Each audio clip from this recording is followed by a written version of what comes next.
అసలు నీది నీకు ఉండిపోవాలి అంటే ఒక్కటే మార్గం, దానం చేయడమే, పుణ్యంగా వస్తుంది. నీది నీకు ఉండిపోవాలని ఇంట్లో దాస్తే పిల్లలకి ఎడతాం తప్ప నీకు వచ్చేది ఏముంటుంది అంటే అంతా ఇచ్చేయమని ధర్మశాస్త్రం చెప్పలేదు. 6వ వంతు దానం చేయాలి. మళ్ళీ ధర్మం తప్పినట్టు అంతా ఇచ్చేస్తే అలా ఇవ్వకూడదు, పిల్లలకి ఇవ్వాలి.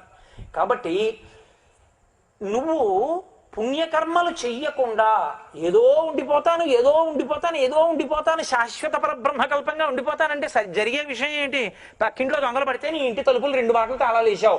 పక్కింట్లో వాళ్ళు చచ్చిపోయారు, మా నాన్నగారు చనిపోయారు, మా తాతగారు చనిపోయారు, మా అమ్మ చనిపోయింది, మా అక్క చనిపోయింది, నేను ఉండిపోతానేంటి?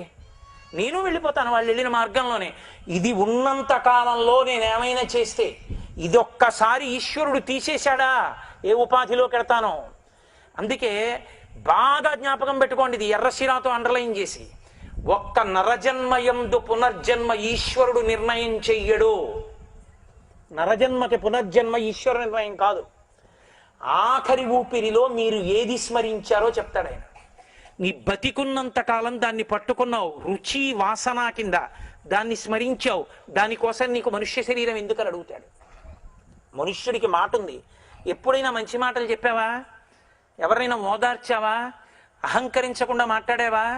ఓ విష్ణు సహస్రం చదివావా? ఓ లలితా సహస్రం చదివావా? దీనితో పరమేశ్వరుడు ముందు ఇలా కైమోడ్చావా?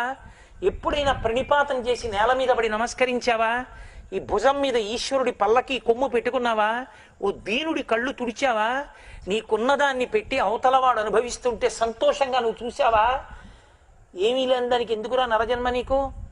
షడూర్ములు అనుభవించడానికి ఏ ప్రాణి అయినా చాలు. నిద్ర, మైథునము, ఆకలి, దప్పిక, జర, మరణము, ఈ 6 సమస్త ప్రాణులకు ఉన్నాయి.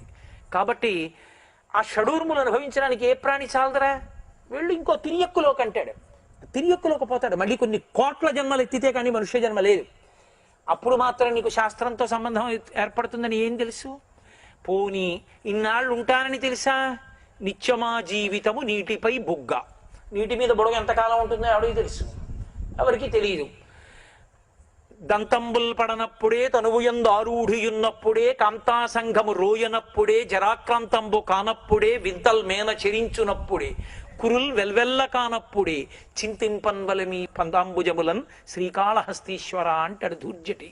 జుట్టు తెల్లబడిపోకముందు, అందరూ అసహ్యించుకోకముందు, పళ్ళు ఊడిపోకముందు నీకు ఒంట్లో జవసత్వాలుండగా ఈశ్వరుడు గురించి స్తోత్రం చెయ్యాలి.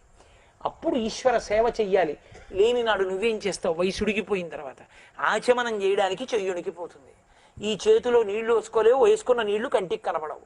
నోటిదాకా చెయ్యి వస్తుందో తెలియదు, రాదో తెలియదు.